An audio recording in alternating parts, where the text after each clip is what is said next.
Bonjour à tous, alors aujourd'hui je vais parler d'un film qui est sorti l'année dernière, le 8 juillet 2015, donc ça remonte un peu.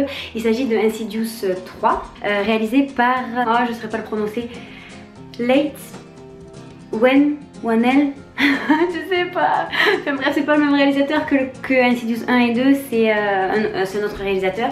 Du coup, c'est ce qui explique aussi le changement de, pas de concept, mais le changement d'époque qu'il va y avoir en fait. J'ai décidé d'en parler parce que j'avais apprécié vraiment le premier Insidious. C'était un des films de fantômes qui m'avait le plus marqué. Parce qu'il changeait, parce qu'il avait plein de qualités, enfin c'était intéressant quoi. Et du coup, j'ai regardé le 2. Et là j'ai regardé le 3, par curiosité. Le premier point. Le changement d'époque du coup dont je parlais peut être, est rapidement oublié. Parce qu'en fait au début on se dit oh non on change d'époque, on change d'acteur, ça déçoit un petit peu. Mais ils ont bien fait leur mixture en fait parce que ils arrivent à nous faire oublier ce changement d'époque, on arrive à s'attacher aux nouveaux acteurs. Deuxièmement, en fait, c'est quelques bonnes idées, donc je vais pas trop spoiler, mais je peux parler d'un monstre dans l'ombre, d'un plâtre, de plâtre. Là, par rapport à une blessure, enfin tout ça, un sentiment d'impuissance en fait qui est assez intéressante, qui change. On a hâte de savoir pourquoi, qu'est-ce qui va se passer, qu'est-ce qui se passe, le pourquoi du coup, on a hâte de le savoir, donc c'est plutôt positif au début. Le troisième point positif, c'est l'attachement à la vieille dame Élise Régnier, interprétée par Lin Shaye. Je sais pas si je prononce bien. Son personnage est plus développé. Déjà dans Insidious 1 et 2, je trouvais que c'était celle qui avait le plus de potentiel au niveau du genre en fait. Et du coup là on a de la compassion pour Élise, on comprend mieux sa vie, comment elle vit son don. Quatrième point, c'est le casting en général, c'est des nouveaux acteurs, de nouveaux personnages, mais ils se débrouillent bien, il n'y a rien à redire, c'est un bon casting. Cinquième point, donc là je vais peut-être un peu être trop critique, mais ça m'énerve un peu. C'est un rapport avec l'exagération, le trop, il donne trop, il montre trop. Le 1 c'était plus subtil, il y avait davantage de subtilité et du coup c'était davantage intéressant. C'était basé vraiment sur le voyage astral, donc ça changeait au niveau des autres films.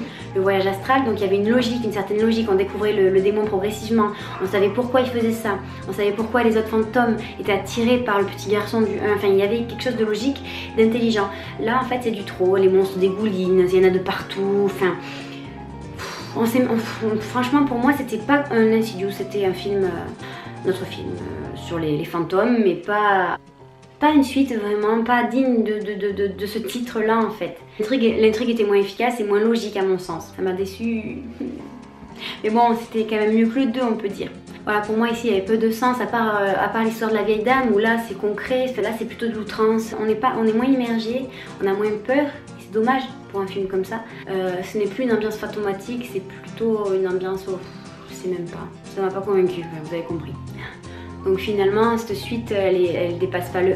Elle est peut-être un peu mieux que le 2, dans le sens où il s'approche plus d'une ambiance fantomatique qu'il n'arrive pas quand même à garder par rapport au 1. Comme un énième film de fantômes sans originalité, sans âme, sans magie. C'est bizarre d'employer le mot magique pour un film d'horreur, mais voilà. En conclusion, après un deuxième volet médiocre, le troisième ne pouvait pas non plus faire des merveilles, donc j'avais pas de grandes attentes là-dessus. Mais il a quand même des qualités par rapport au deuxième. Bonnes choses, de bonnes idées, mais ce n'est pas suffisant à mon sens.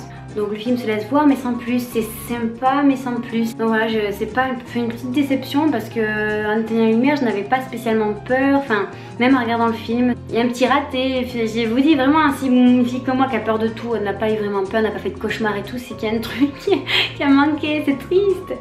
Mais moi je suis super déçue. Bon, le top c'est le 1 et puis voilà, moi je vais rester sur ça et puis voilà, ne cherchez pas à faire un 4 ou un 5 aussi, ça sert à rien, ça sert à rien. Bon mais qu'est-ce que vous en dites vous? Autant je suis trop injuste, autant je m'exprime très mal, j'attends vos avis avec impatience et en attendant je vous fais de gros bisous, regardez plein de films d'horreur et dites-moi, conseillez-moi-en qui font vraiment peur.